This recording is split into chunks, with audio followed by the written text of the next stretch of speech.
Está começando o episódio de número 105 do ComunistaCast, o seu podcast de vendas para o governo. E hoje nós vamos tratar de um assunto que é de momento. Foi publicado no dia 23 de novembro de 2023. Hoje é dia 29 de novembro. Nós vamos comentar sobre o veto integral da desoneração da folha de pagamento. Então, só para quem não está situado sobre esse veto e como que vai desenrolar ele ao longo desse período de final de ano, antigamente nós temos ainda, porque é válido até o dia 31 de dezembro, as leis de número 12.546 de 2011, 12.844 de 2013 e também a Lei 13.043 de 2014, que elas foram criadas para a contribuição previdenciária sobre a receita bruta, ou conhecido como CPRB, sendo estabelecido que a contribuição previdenciária de todas as empresas, elas no caso eram fixadas em 20% sobre a folha de pagamento, fosse ali substituída por uma taxa de 2% aplicada sobre o valor total da receita bruta das empresas que compõem 17 segmentos econômicos. Eu vou falar quais são eles: confecção e vestuário, calçados, construção civil, call center, comunicação, empresas de construção e obras de infraestrutura, couro, fabricação de veículos e carrocerias. Nós temos também o pessoal de máquinas e equipamentos, proteína animal, têxtil, tecnologia da informação. Também nós temos tecnologia da informação e comunicação. Nós temos o pessoal também de projeto de circuitos integrados, transporte metroferroviário de passageiro, transporte rodoviário coletivo, transporte rodoviário de cargas. E se você não está contemplado nesses 17 segmentos, também é importante se atentar, porque se você tem parceiros, você faz negócio com parceiros, você contrata terceirizados que estão contemplados, automaticamente isso pode onerar ali a sua parceria, você vai ter que realizar reajustes. E aqui o nosso objetivo é falar sobre o quanto isso pode impactar no mercado de vendas para o governo. Eu vou pedir para que compartilhe a minha tela rapidamente para passar um overview aqui sobre esse tema. Nós temos aqui então o veto, né? Foi publicado aqui no dia 23, conforme eu falei. O presidente da República ele coloca aqui os seus motivos. Não vamos entrar no mérito político aqui, porém é importante a gente relatar que aqui tem esse veto publicado no dia 23 de novembro e tem uma notícia também que vai ocorrer uma análise desse veto. Agora o Congresso Nacional deve se reunir em data a ser definida para analisar o veto presidencial. Para derrubar a decisão do presidente, vão ser necessários 257 votos de deputados e 41 votos de senadores. Então vai envolver ali uma classe e votos ali nesse final de ano. Então, pode voltar aqui para a gente. Eu quero só começar apresentando o nosso querido convidado e já começar, Anielo, você que é mestre em Direito, você que é consultor jurídico do Comunistação, todo final de ano, ultimamente tem tido muitas notícias aí aquecidas no mercado. Agora também eu gostaria também que você comentasse sobre a reforma tributária também. E o quanto que o licitante, principalmente, claro, o nosso servidor público também, ele tem que ficar atento, porque isso impacta totalmente no seu dia a dia, né? Muitas vezes, muita gente pode ficar insegura aqui vendo essas notícias, né? Ano passado nós tivemos uma prorrogação da Lei 8666, na calada da noite, ali na virada ali no caso do prazo, né? Esse ano a gente ainda tem esse assunto ainda para discutir, se vai ter ou não, enfim, mas eu gostaria só de começar com você o quanto que o licitante, o desafio hoje de vender para o governo é maior e como que ele deve se capacitar e ficar atento a esse cenário que daqui até dia 31 de dezembro a gente, no caso, possivelmente vai ter alguns desdobramentos ali e o nosso papel é estar comunicando e dando a informação em primeira mão também e de forma muito clara e com muita sabedoria aqui através do seu conhecimento. Brunão, para mim, mais uma vez, é um grande prazer estar com vocês aqui, com os rapazes aqui, que faz com que o ConlistaCast seja aí um dos grandes ou o maior canal de divulgação, de difusão de matéria relacionada às licitações públicas brasileiras, para mim é um prazer gigantesco, né? O Com Licitação, como sempre, na vanguarda, tentando antecipar algo que porventura venha a acontecer, com esse objetivo de estar prestando informações, informando, informação séria, de modo a que esse assunto, que a gente reputa tão oportuno, fique no radar dos licitantes, para que isso já entre no planejamento de 2024, né? A gente está observando muito os meios de comunicação, né, os grandes jornais, reverberando esta informação. Por quê? Porque ela vai impactar efetivamente o mercado, todos os segmentos econômicos. E aí a gente sabe muito bem que quem é o grande comprador brasileiro é a administração pública, né? O Estado. E esse assunto ele é bem curioso. Por quê? Porque lá em 2011, quando esse regime diferenciado tributário ele foi implementado, o que aconteceu? Como ocorreu uma desoneração da carga tributária dos licitantes, a administração pública ela fez uma recomposição a favor dela. Olha só que interessante. Isso é bom, hein? Então assim, a administração pública analisou todos os seus contratos e verificou a redução da carga tributária em cada um. E naquela ocasião foi determinado a recomposição a favor do poder público. Inclusive, tem decisões do Tribunal de Contas e a gente pode colocar aqui na edição o número do acórdão para quem quiser já se antecipar no final de ano agora, né, daquela reduzida das licitações, tem esse intervalo entre Natal e Ano Novo. Geralmente a gente fica com um pouco de tempo ocioso, né? Então dá para fazer o estudo dessas decisões. E hoje a gente volta, né, a revisitar esse assunto, mas de forma trocada, né? Se lá atrás a administração pública teve que fazer uma recomposição a menor, ou melhor, em desfavor do contratado, pode ser que futuramente vai ser o contratado que vai bater lá na porta da administração e apresentar o seu requerimento. Então, assim, é um assunto muito significativo. Nós estamos, assim, numa encruzilhada. Por quê? O veto ele vai ser votado pelo Congresso, ele vai ser analisado e ele pode ser derrubado. Então, se o veto ao presidente da República for derrubado, permanece tudo como está. Maravilha. Esse vai ser um vídeo que ficará para a história, vai ficar um registro dessa nossa... De uma tentativa. De uma tentativa e dessa análise, e essa tentativa da gente antecipar alguma coisa, né, que a licitação sempre faz. Agora, se esse veto for mantido, ok? Se esse veto for mantido, aí os problemas eles ocorrerão, perfeito? E tem uma outra proposta, dentro do Congresso Nacional está muito grande a discussão sobre isso, certo? Porque o Brasil não aguenta mais majoração de impostos, né? A carga tributária ela só aumenta. Inclusive, a gente está tendo a discussão da reforma tributária, que vai mudar a carga tributária de alguns impostos, de alguns segmentos, e isso pode também impactar os contratos administrativos, mas esse não. Você sai de 2% da receita bruta, como você mesmo colocou, e a gente volta àquela contribuição de 20% sobre toda a folha de pagamento, e tudo que for pago a título de remuneração. É pesado. E aí, a discussão está forte dentro do Congresso Nacional. Está uma pressão muito grande. E aí o ministro Haddad, o que ele ponderou essa semana? Ele ponderou o seguinte, olha, vamos buscar um caminho alternativo. Então o que seria esse caminho alternativo?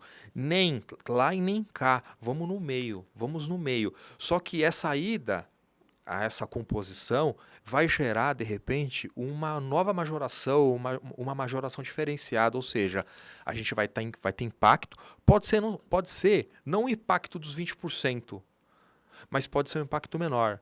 De qualquer forma, isso vai refletir nos contratos administrativos e os licitantes vão ter que, dentro da sua proposta comercial, analisar esse novo impacto tributário.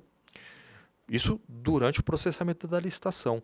E aqueles contratados que já têm execução, já têm ajustes em vigor, executando, eles vão ter que apresentar um requerimento com uma planilha solicitando essa recomposição de preços. Ok?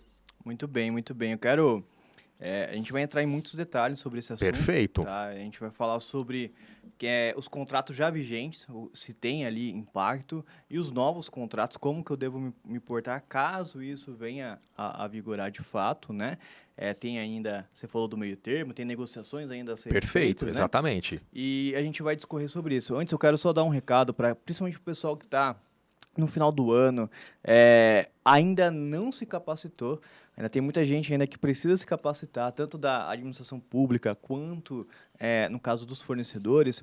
E nós temos aí várias informações, tem nova lei, tem os portais, no caso, já se adaptaram, né? Nós temos vários e vários temas para serem discutidos. Tem a IN, que falou ali sobre os critérios de julgamento. Tem muitas informações para que 73, você... né? 73, isso mesmo.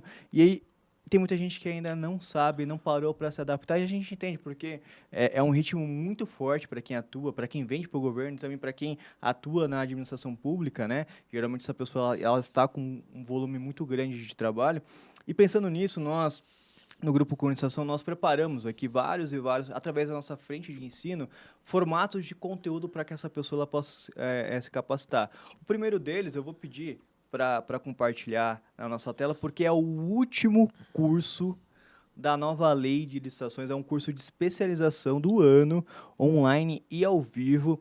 A nova lei de licitações, um mega desafio trazido pela nova lei de licitações e contratos, feito pela professora Meiriberg Braga Neto. Ela vai fazer ali durante 20 horas, são 5 manhãs, das 8h30 até as 12h30. Também ela vai responder todas as dúvidas ali de todos os alunos presentes. Então, é muito legal esse formato, você pode acessar. Acontecerá do dia 11 ao dia 15 de dezembro, então você pode acessar o site, o QR Code vai estar na tela também, para você que está nos ouvindo, vai estar na descrição. E você pode acessar o site do nosso Instituto Licitar para também garantir a sua vaga. Agora, você vai falar para mim, Bruno, eu não consigo me adequar porque meu ritmo é frenético, eu preciso estudar em horários alternativos, final de semana, à noite, de madrugada, quem sabe. A gente também tem o Com Licitagol, que são mais de 100 cursos gravados para que você acesse a qualquer tempo, a qualquer momento. E aqui na tela para vocês, vai até amanhã, quinta-feira, dia 30, a nossa Black Week com até 70% de desconto. Você tem acesso aqui a mais de 100 cursos gravados, o professor Anilo vai estar lá também. Nós temos para a administração pública, para os fornecedores, todos os conteúdos aqui para que você consiga ter acesso de forma ilimitada e também que você possa se capacitar, criar a sua trilha de capacitação e chegar em 2024 com seu planejamento já feito, capacitado e à frente da sua concorrência, à frente ali, o seu município, o seu órgão público também à frente dos demais. Você pode garantir acessando a Black Week do Conlistagol também, e também você pode ter acesso a um curso ao vivo online com a professora Meiriberg Braga Neto no Instituto Licitar. Maravilha? Eu quero voltar então a falar sobre esse assunto e iniciar, Anielo, porque assim, a gente tem esse veto. Esse veto ele impacta de forma significativa no bolso de todo o licitante, principalmente, né?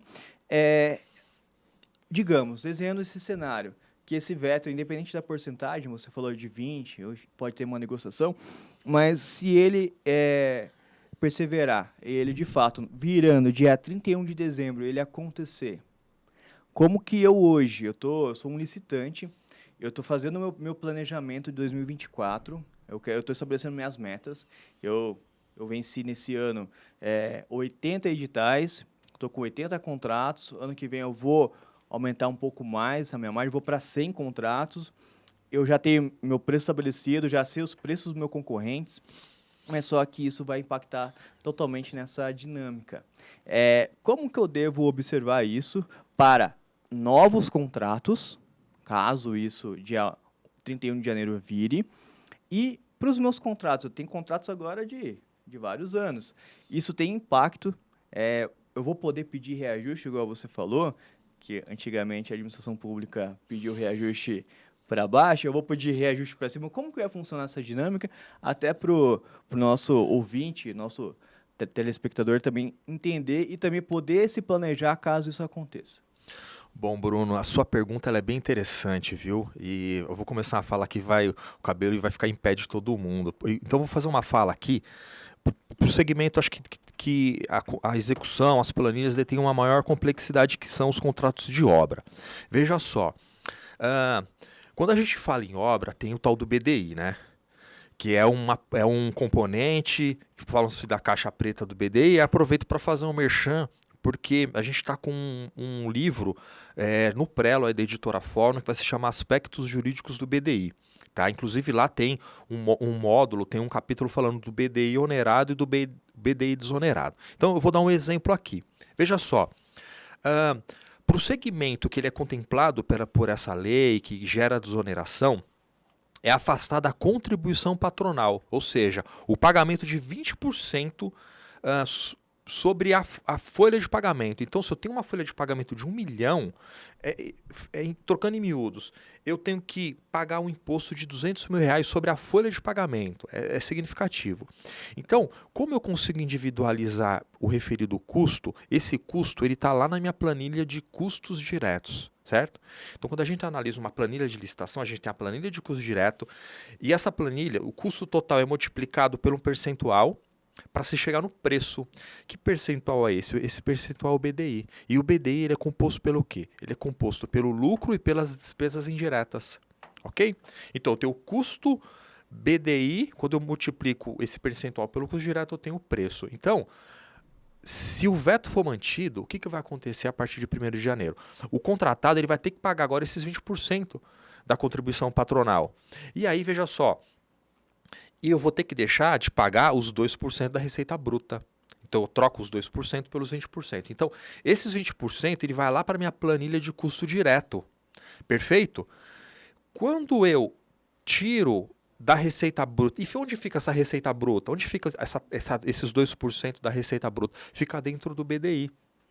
E daí tem uma expressão que é o BDI onerado e o BDI desonerado. Quando eu pago esses 2% dentro do BDI, o meu BDI é o BDI onerado. Quando o segmento econômico não está sujeito ou não está dentro dos 17 segmentos econômicos, ele não vai pagar os 2%, mas sim os 20%. Ou seja, o BDI ele é desonerado.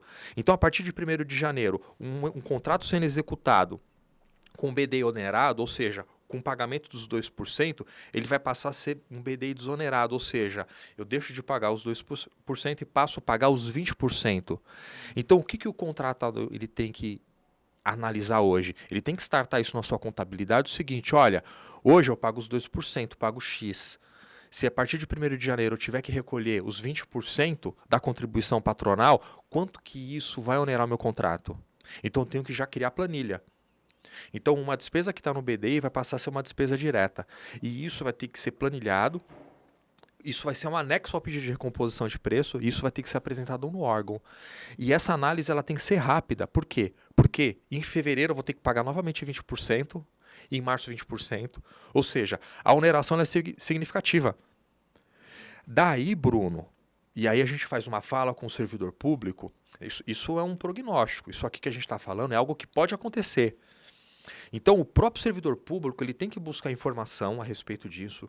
E caso o veto seja mantido, com certeza, todas as entidades do setor, como o Sebic, Sinduscom, Fiesp, eles vão começar a elaborar cartilhas, documentos, serão contratados pareceres com o escopo de criar uma cartilha para dar segurança jurídica para o administrador público. Porque o administrador público vai ficar com medo.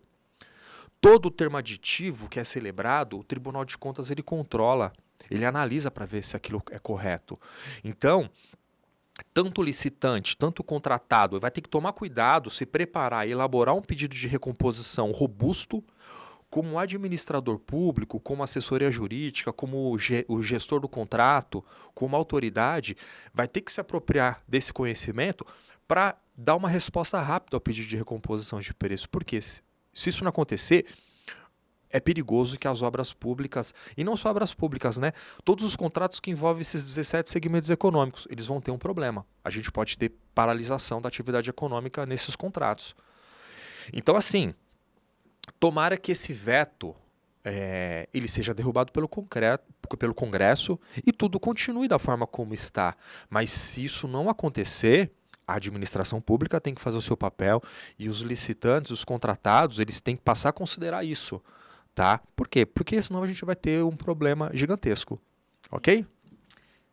Antes de entrar no mérito do reajuste, do reequilíbrio e tudo mais, antes de entrar nesse mérito, que eu vou tocar nisso ainda, mas eu só queria que você explicasse para a gente, para quem não tem esse conhecimento, e é importante saber, por que somente esses 17 segmentos estão contemplados nesse benefício, né? E que eu agora tenho esse veto, que a gente está discutindo se vai perseverar ou não. E os demais? Por que eles não entraram? Tem uma lógica por trás disso? Bom, é bem curiosa a sua pergunta, viu, Bruno? Ontem, na Folha de São Paulo, saiu uma coluna do Joel Pinheiro da Fonseca, que ele faz uma crítica à referida política pública. Ele diz o seguinte, por que ele faz exatamente o que ele faz, a reflexão que você fez. Ele fala só, por que essa desoneração não abarcou todos os segmentos econômicos? Porque, se eu não me engano, começou com 47, foi reduzindo e ficou em 17. Então ele fala o seguinte, olha, me parece que isso foi um lobby de alguns segmentos econômicos. Por isso que está dando a grita, todo mundo indo para as mídias, produzindo papers e tal. Então assim, se você quer desonerar a folha de todo mundo, não só 17 segmentos. E isso me parece que vai ser a grande razão da manutenção do veto pelo Congresso Nacional. Porque se tem uma questão de isonomia, né? Todos os segmentos econômicos, eles geram emprego e eles impactam significativamente no PIB. E daí é o caminho que o Haddad, o ministro Haddad, está tentando buscar, esse caminho alternativo. Por que só 17? Vamos tentar criar um meio termo e garantir que esse benefício recaia sobre todos os outros segmentos. Então há uma probabilidade do veto ser mantido, levando em consideração esse tipo de reflexão, né? Então o que o colunista ele fala da Folha? Olha, me parece que isso é um lobby de alguns segmentos. Porque é o seguinte, é muito curioso, hoje cedo eu estava estudando as razões da medida provisória, porque essas leis que você apontou, elas surgiram como uma medida provisória. E lá fala, olha, em 2008 a gente teve a crise e a atividade econômica ela não foi recomposta aos níveis da década de 2000, então por meio desse incentivo, há uma tendência da gente tornar o mercado mais competitivo, mais produtivo, tal, mas me parece que isso não aconteceu. E tem uma matéria que eu tentei resgatar, que a própria Dilma, depois de alguns anos de ter criado a referida política pública, meio que ela se arrependeu. E o curioso é que essa política pública ela é temporária. Tá? Então ela foi criada em 2011 e ela foi prorrogada até 2023. Por isso que esse momento está sendo discutido. Por quê? Essa política pública ela finaliza em 31 de dezembro. E aí tentaram, por meio de um projeto de lei, prorrogar até 2027, e aí o presidente da República vetou. Então, assim, é questão política, né? É questão política. Mas aí a gente volta ao início da nossa conversa, é importante que os licitantes estejam atentos. Não esperar pensar nisso a partir de 1º de janeiro. Porque aí, em 1º de janeiro, pode ser que você já tenha que pagar lá uma guia de recolhimento da União com os 20% ou o outro percentual que for negociado sobre a contribuição, 20% a título de contribuição patronal. Entendi. Só para resumir o que você falou, então, me corrija se eu estiver errado, até para a gente esgotar esse tema. Hoje, diante de uma negociação, tanto pode manter para 20%, para esses 17, ou ter um meio termo, digamos, de um modo muito, no exemplo, tá? Ir para 10%, sim, mas só que estender também para os demais segmentos. Então, na verdade, acho que todo mundo tem que estar atento ao que vai acontecer, porque se tiver todo mundo envolvido, vai ter impacto. Se não tiver todo mundo envolvido, terá um outro impacto, e aí você vai ter que estar atento e dominar, porque o prazo é curto, né? A gente está no final de novembro já, todo mundo já com o seu planejamento já, ou iniciando e tudo mais, mas só que isso impacta diretamente, porque a virada de chave é muito rápida, né? Agora, Bruno, olha só que interessante, você falou uma coisa bem pontual, que abriu uma outra linha aqui de raciocínio. Imagina o seguinte, hoje nós temos 17 segmentos. Aí o Lula fala o seguinte, agora eu vou ampliar para 40 segmentos. Então vocês não vão pagar mais 20%, vocês vão pagar 10%. Então olha só. Para esses é bom. É para eles bacana. Para quem não estava contemplado, né? Perfeito, vai reduzir a carga tributária. Mas este novo segmento econômico que teve um benefício, se ele tiver contrato com o governo vai fazer recomposição de preço a favor da administração. Bem pensado. Agora, o curioso é o seguinte, para mim, se for recomposição de preço a favor da administração, eu faço o cálculo e imponho. Agora, se for uma recomposição de preço para o licitante, você faz o protocolo, a administração senta em cima, demora meses para decidir. É nesse ponto que eu quero tratar, porque assim, a gente já falou muito sobre reequilíbrio, a gente vem tratando disso, ainda é um ponto sensível, né? Para quem não acompanha o mercado, obviamente você que é nosso ouvinte, mas você já acompanha aqui bastante tempo, mas o reequilíbrio, geralmente você tem o apagão das canetas, já falamos Perfeito. disso. O servidor público também, ele não tem respaldo ali para poder exercer ali o reequilíbrio, para poder até entende que é válido, mas só que ele tem muito medo. Ele não tem a segurança jurídica, a famosa segurança jurídica, né? Então, isso faz com que, por mais que você tenha razão, você faça a planilha, você identifique todos os pontos, prove por A mais B, você tem um risco muito grande de ainda não ser deferido o seu pedido. Eu quero entrar nesse ponto porque é um ponto sensível. A gente, felizmente, atinge muitos licitantes, mas também servidores públicos. Esses servidores públicos que, se isso de fato vigorar, esse veto e tudo mais, essa negociação, enfim, isso vai também trazer muito questionamento e muitos pedidos de reequilíbrio por parte do licitante que estarão exercendo o seu direito. Porém, o servidor público tem muito receio, medo, enfim, de dizer sim para um pedido. O que você considera que o servidor público também ele tenha que se preparar? Bruno, sua pergunta ela é bem interessante, viu? E de repente a minha fala, a gente dentro aqui de uma empresa, alguém pode falar o seguinte, você não tem lugar de fala para falar de dor de servidor público. Então assim, falar um pouco da minha trajetória e para as pessoas compreenderem da onde que vem o background aqui, o que eu tenho para falar. Bom, eu trabalhei 12 anos com licitação pública, então dentro da iniciativa privada. Então eu trabalhei no Sinduscom na área de obras públicas. Eu me formei, eu fui para uma editora chamada Editora NDJ. Então eu trabalhei 10 anos lá, assessorando a administração pública. Mas para mim era confortável, eu ficava dentro do escritório, chegava uma pergunta, a gente respondia e encaminhava. Tá? Muitas decisões tomadas dentro da administração pública eram com base nos pareceres que a gente elaborava. Tá? Bom, passado o tempo, a empresa acabou fechando, eu fui para dentro da administração pública. Então eu trabalhei 6 anos dentro da administração pública, 4 anos como secretário de assuntos jurídicos e 2 anos praticamente como presidente de estatal. Então eu fui ordenador de despesa. Então, cara, ordenador de despesa é o seu CPF que fica lá no Tribunal de Contas. Então, assim, quando se fala em apagão de caneta, eu senti isso na pele. Eu já tive a minha primeira conta aprovada no Tribunal de Contas e agora a gente está fazendo a apresentação dos documentos para que as contas sejam aprovadas novamente. Porque assim, se a conta não é aprovada, você tem uma série de responsabilização e tal. Então, o apagão de caneta está dentro desse contexto. Você é ordenador de despesa, se você executar a lei em desconformidade, você pode sofrer uma responsabilização, inclusive com o seu patrimônio pessoal. Por isso que ninguém quer decidir. Por isso que o pregoeiro ele fica reticente em decidir. Por isso que o gestor do contrato fica com medo de decidir. Por isso que os agentes de contratação encaminham tudo para o jurídico. Toda dúvida manda para o controle interno, porque eles querem respaldo, eles querem dividir responsabilidade. Então é muito sensível. Bom, quando chega um pedido de recomposição de preço, o gestor do contrato, ele nem dorme. Se for numa sexta-feira, você acabou com o final de semana do cara. Por quê?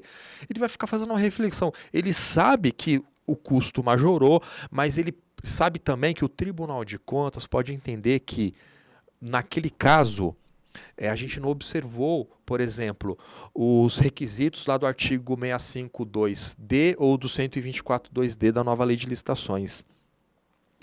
Só que aí vem a LINDB. A gente já conversou muito sobre LINDB, né? Que é esse negócio de LINDB, esse nome feio do caramba.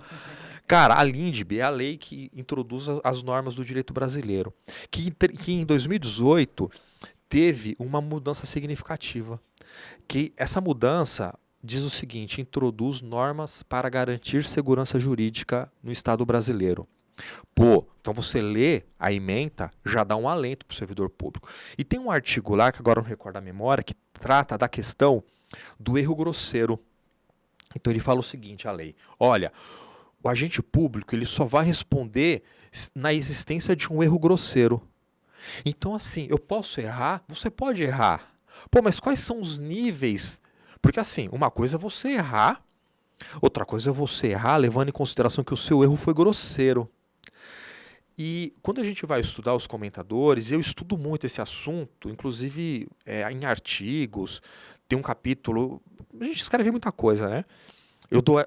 Na pós lá de Direito Administrativo em AD do Mackenzie, a primeira aula é sobre a LINDB, porque mudou, meio que reformulou o Direito Administrativo, essas 10 chaves de interpretação, porque a LINDB, ela traz uma chave de interpretação para o direito. E o legislador ele foi muito esperto. Quando ele joga essas 10 chaves, essas 10 ideias na lei que tem que ser observada quando você vai interpretar o direito, ninguém pode se furtar a aplicabilidade dela. Então, quando a lei fala, ó, se você for interpretar a norma, você tem que levar em consideração para sancionar o erro grosseiro, eu posso errar, aí é a fala para os servidores, eu posso errar querendo acertar.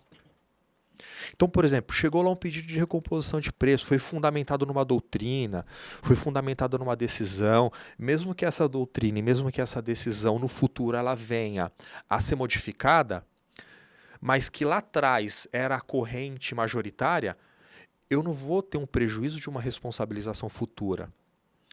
Então, o que o servidor público ele tem que, hoje, quando ele recebe um pedido de recomposição de preço, ele tem que se assessorar. Olha, eu tenho um parecer jurídico que reflete, que analisa a legalidade do meu pedido. A tabela, ela foi objeto de validação pela área de engenharia, pela área de contabilidade. Eu fiz uma pesquisa no Tribunal de Contas, verifiquei que há alguns precedentes. Você pode decidir pela recomposição de preço. Porque, veja, se você não decidir, provavelmente aquela obra vai ser parada, o fornecimento daquele objeto ele vai ser descontinuado. E aí eu tenho um prejuízo ao interesse público.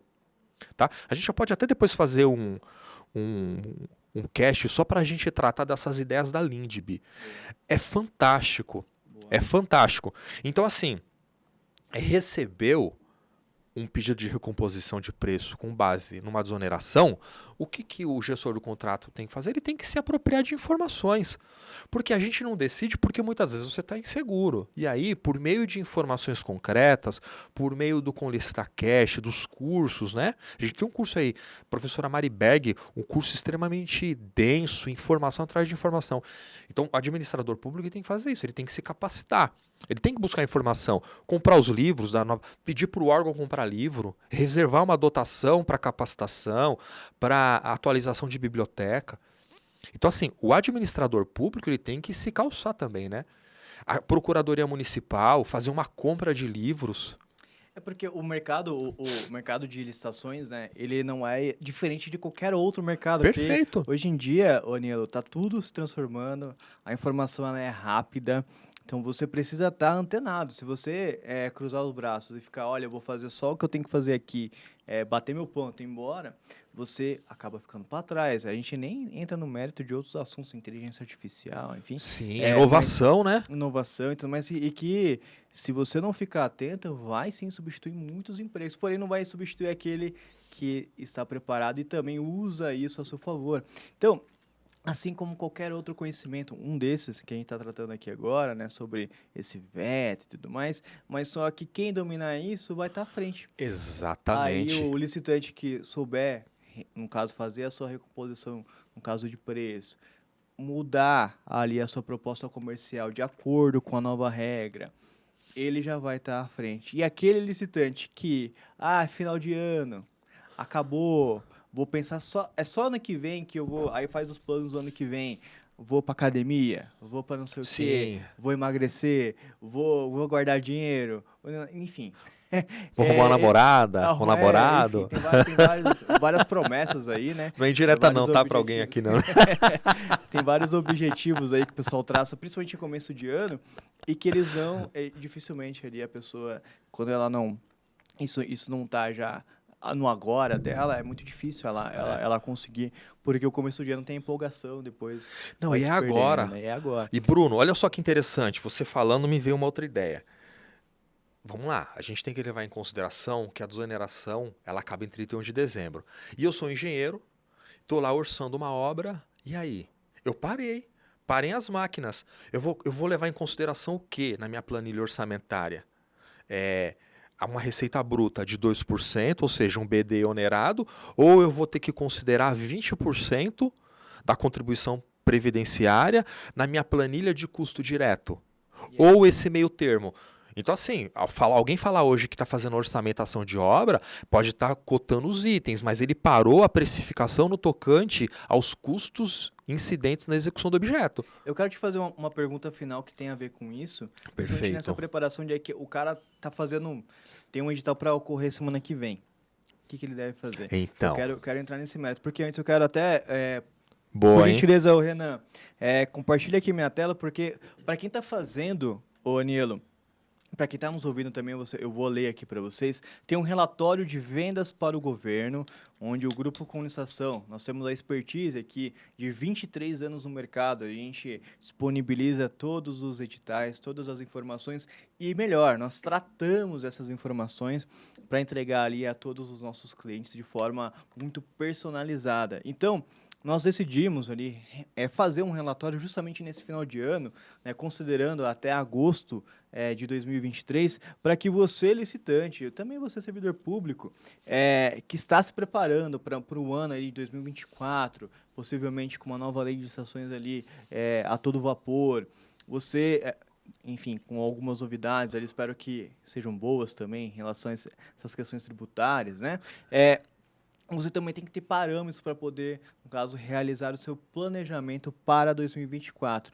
E aqui, obviamente, nós preparamos um material super rico. Você pode baixar esse material acessando aqui a página. Também vai estar escrito aqui na nossa descrição o link para que você possa acessar. O QR Code já está na tela, você já pode também apontar sua câmera e também acessar. Eu vou passar aqui por 3 informações aqui que eu considero que legal para a gente discutir, mas tem inúmeras informações nesse relatório para que você possa adaptar ali para o seu planejamento. Primeiro aqui nós temos a capa, o relatório de vendas para o governo, o maior estudo sobre o mercado de licitações já realizado em nosso país. Então você é interativo, você clica aqui. Eu já vou passar para as demais telas, porque é bem legal. Nós temos aqui um resumo, um sumário com todas as informações que nós temos nesse relatório. Então, nós temos ali as boas-vindas, a nova lei de licitações e contratos, como que ela está sendo aplicada no mundo das licitações, quais são essas oportunidades de vendas por esfera, por estatais, enfim, tudo que você tem ali à disposição, os portais de disputa de licitações, nós temos um ranking onde você pode acessar, até para você que não está cadastrado em algum e quer ali ter acesso a mais oportunidades. Segmentos, então nós preparamos um relatório focado nos segmentos ali de cada um, as tendências do mercado de licitações e também, por último, nosso agradecimento. Eu quero aqui começar, então, a discorrer esse assunto, né, sobre o mercado de licitações, falando sobre as oportunidades, porque eu quero findar aqui com a nova lei. Nós temos aqui, parte desse relatório, ele puxa na tela que vocês estão vendo, os anos de 2019, 2020, 2021 e 2022 e até agosto de 2023. Nós temos o volume de editais. Em 2019, nós foram 800, um pouco mais ali, de 830 mil editais, um pouco, em 2020, 750, um pouco mais, de 750 mil editais. Em 2021, 898 mil editais. E 2022 passou da marca de 1 milhão de editais, oportunidades. E até agosto foram 670 e 534 editais publicados até aquele momento. O que isso acontece? Eu quero trazer aqui a questão da utilização da nova lei de licitações, tá? Aqui tá as modalidades e tudo mais, mas eu quero trazer aqui a utilização dessa nova lei de licitações. Ô, Nilo, muito me preocupa esse dado aqui. 2021, foram 7.969 ali oportunidades de licitação, tanto envolvendo dispensa, pregão e tudo mais, por isso que a gente coloca oportunidades, né, numa licitação como um todo. Em 2022, foram 67.860 oportunidades. Em 2023, foram 141.771 oportunidades de vendas para o governo, considerando até agosto. Então, esse dado aqui não representa nem 15% do volume de 2022, que foi 1 milhão e pouquinho ali. Isso me preocupa, porque nós já estamos no final do ano.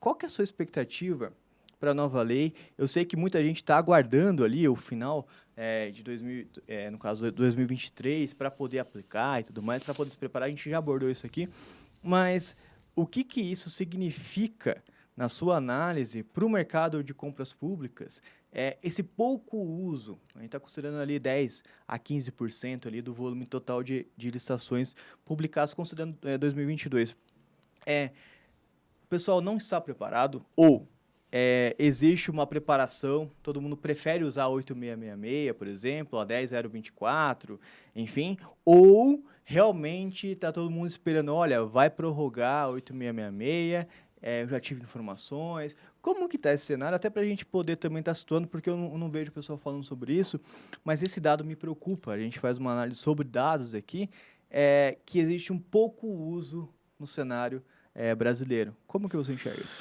Pô, Bruno, o brasileiro ele tem meio uma aversão ao novo, né? Então, assim, se a gente já se adaptou, se o meu sistema é esse, se a minha esteira está adaptada ao processamento das licitações por meio da legislação colocada, por que eu criar uma dificuldade agora em capacitar, em tentar mudar a cultura dentro da administração? Então, assim, até porque a dinâmica ela é muito forte dentro do poder público, né? São demandas. A administração pública, lá na prefeitura, a gente costumava falar, é a maior empresa de um município, né? A prefeitura é a maior empresa do município. Então, e é muito curioso, né? A administração pública, quando você passa numa prefeitura no final de semana, você vê um prédio vazio, né? Então, o que é o governo? O governo são as pessoas. E é muito engraçado, né? Você entra na prefeitura um sábado, tudo desligado, é até meio estranho. E aí, para a máquina administrativa funcionar, tem que ter uma cultura. E há uma dificuldade gigantesca dentro das administrações e manejar a licitação pela legislação que está sendo rodada há 30 anos. Então, assim, dentro da urgência que a gente vê todos os dias dentro da administração pública, ou seja, se troca efetivamente, né? Fala assim, eu troco, dentro da administração pública você troca o pneu com o carro andando. Há uma dificuldade de você mudar a dinâmica. Até das pessoas compreenderem toda a dinâmica. E assim, capacitação está tendo. Né? A gente está observando muitas as capacitações online, capacitações pagas, gratuitas. As pessoas elas estão absorvendo informação. Agora, colocar na prática, complicado. Então é assim, há essa aversão ao novo, a gente está em um ano sensível, né, que se aproxima a eleição municipal, e me parece que vamos esperar o apagar das luzes, né, aplicar a lei de licitações a forceps, o que é ruim, porque você teve um tempo para testar, entendeu? Você teve um tempo para testar. E o que eu penso é o seguinte, quem não está aplicando a nova lei de licitações está perdendo, porque a nova lei de licitações ela traz muitas ferramentas boas. Era isso que eu ia te perguntar. Você que teve tanta experiência no caso, você passou ali seu histórico. Se você fosse um servidor público, o que você faria? Bruno, por que todo ano eu tenho que comprar água? Porque todo ano eu tenho que fazer uma licitação para fornecimento de gás, GLP para as escolas? Todo ano eu tenho que comprar material escolar. Todo ano eu tenho que fazer uma ata para dedetização. Se eu posso ter um contrato por 5 anos, onde a administração pública vai ganhar com a economia de escala, com a possibilidade de prorrogação por 10 anos. Você entendeu? Eu processo uma licitação, eu fico 10 anos sem precisar me preocupar com aquele objeto.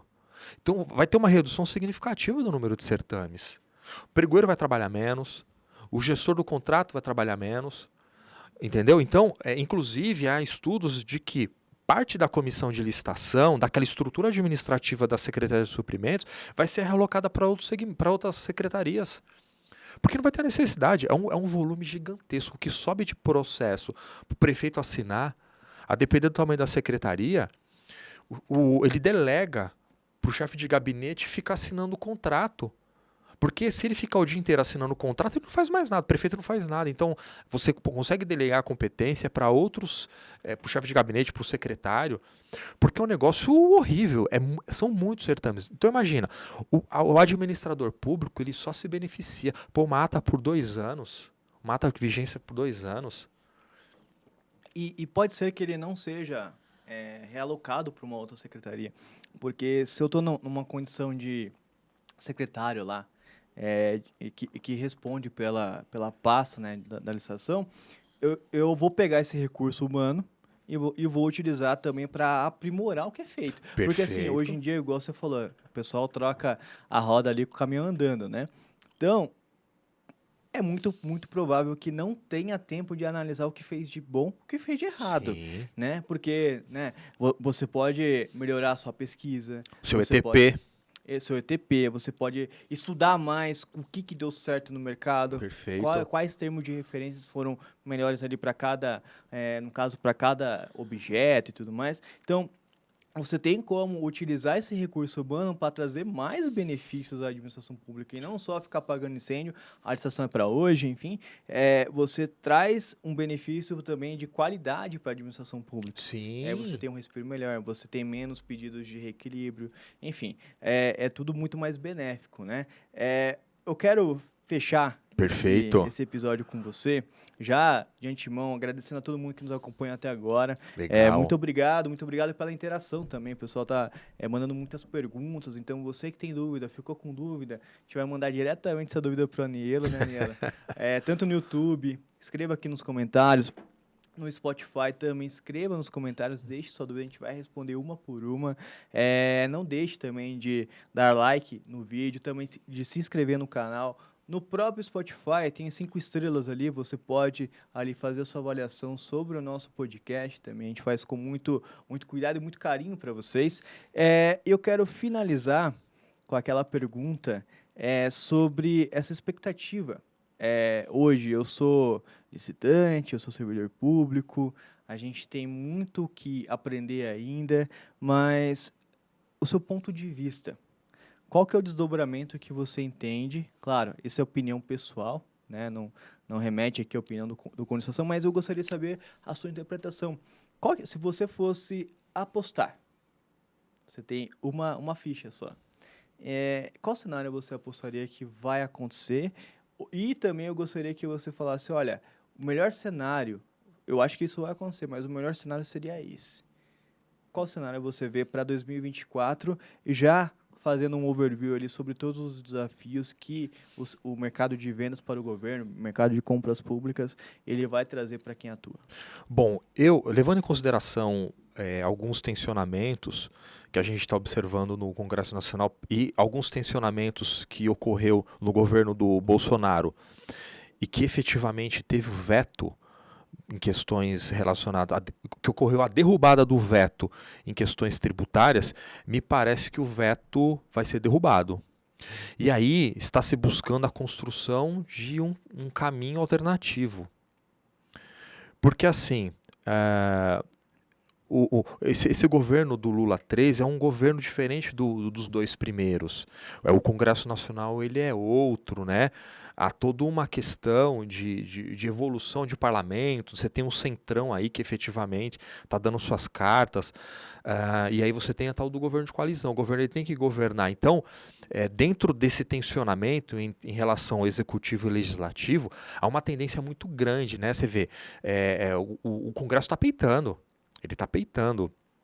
Então, há uma tendência, me parece, do veto ser derrubado. Só que isso seria uma derrota para o governo. Então, esse meio termo é algo factível. Perfeito? o veto ser mantido, eu acho muito difícil. Por quê? Porque a sociedade não aguenta mais. Até porque a própria reforma tributária pode ter uma majoração. A gente está vendo aí a taxação, né, de Shopee, tal, essas questões do AliExpress e tal. Então, a população e a sociedade não aguenta mais um aumento da carga tributária. Então, ou o veto é derrubado de forma integral, ou vai ser buscado esse meio termo. Agora, de toda forma, os licitantes, os contratados e a administração pública, os servidores, né, aqueles que estão. Que o processo de contratação está no radar, tem que ficar de olho. Porque vai ter uma repercussão negativa. Né? Enquanto você estava falando, me veio uma outra reflexão. Dentro dessa possibilidade dos contratos serem majorados, quem está elaborando a lei orçamentária, hoje dentro das prefeituras, tem que levar em consideração na dotação das secretarias que serão impactadas um valor de suplementação de recursos. Porque, veja, eu tenho um limite que é a dotação que está lá na lei do orçamento. Então, se eu tiver uma enxurrada de pedido de recomposição de preço, eu vou ter um reflexo nas finanças do ente. Eu vou deixar para pensar nisso só em 2024? Não, tenho que levar em consideração isso agora. Uma última pergunta, prometo. Eu sou um licitante, mas só que eu vendo para muitos municípios pequenos e que geralmente ele não está antenado nas novidades, ele já está com uma carga, geralmente é um pregoeiro só para fazer um monte de coisa, enfim, a gente sabe como funciona o Brasil. Mas só que eu me preocupo, eu tenho um contrato vigente com ele. Eu tenho como me prevenir, mesmo que não tenha a certeza desse veto, mas igual você explicou, eu tenho como já me prevenir, e se sim, por exemplo, eu posso mandar protocolar algo, eu posso conversar, eu posso mandar um e-mail, eu posso já ir calçando, porque isso vai impactar totalmente ali no bolso do empresário. Sim, sim. E geralmente, quando impacta, se não tiver recomposição, isso vira um prejuízo de contrato. Então, eu posso já ir preparando isso de acordo com as notícias, ou não, espero acontecer e aí sim tomo alguma medida e tudo mais. Veja só, a gente está tratando de possibilidades, né? Então, não seria um momento oportuno eu apresentar um requerimento.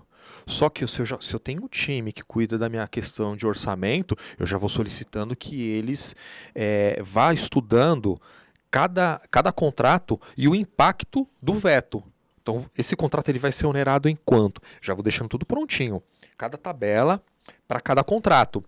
E aí, veja só, eu estou lá no município, estou lá executando a obra, uma vez por semana eu vou lá ver a evolução do meu objeto, converso com o secretário de obra, o secretário de finanças.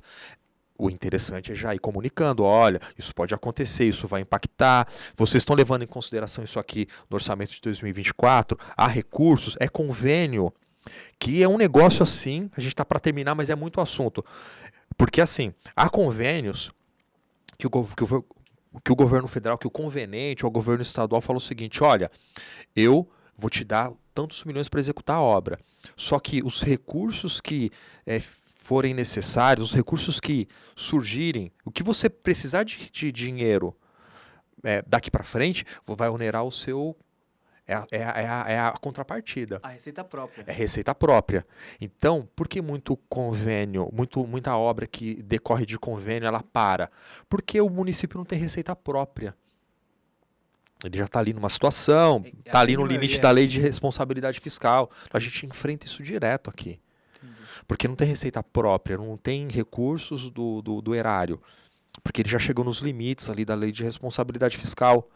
E aí ele fica um tensionamento, muitas obras elas param. Né? Tanto é que tem aí agora um pacto pelas escolas públicas, tem uma medida provisória, que muitas obras paradas.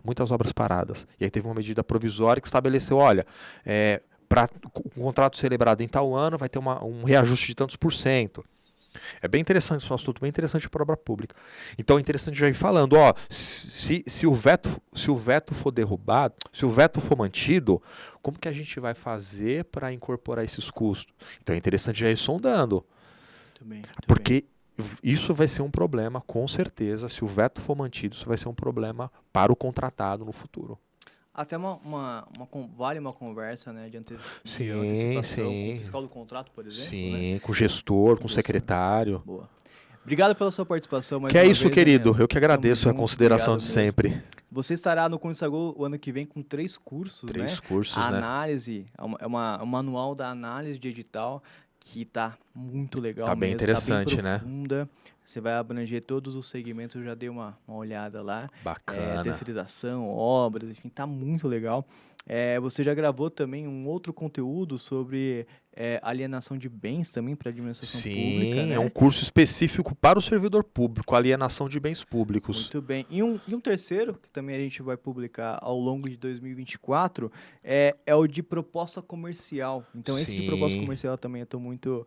porque você é o cara que se aprofunda no tema, né? Você vai um curso de 3 horas mais ou menos, e que tá muito legal também. É bem interessante, né? A gente usa esse curso de elaboração das propostas comerciais. É um curso que meio que eu vou resumir o capítulo desse livro do BDI. Então, assim, a gente faz o trabalho de representação aqui, né? Então, com licitação, ele representa empresas em licitação.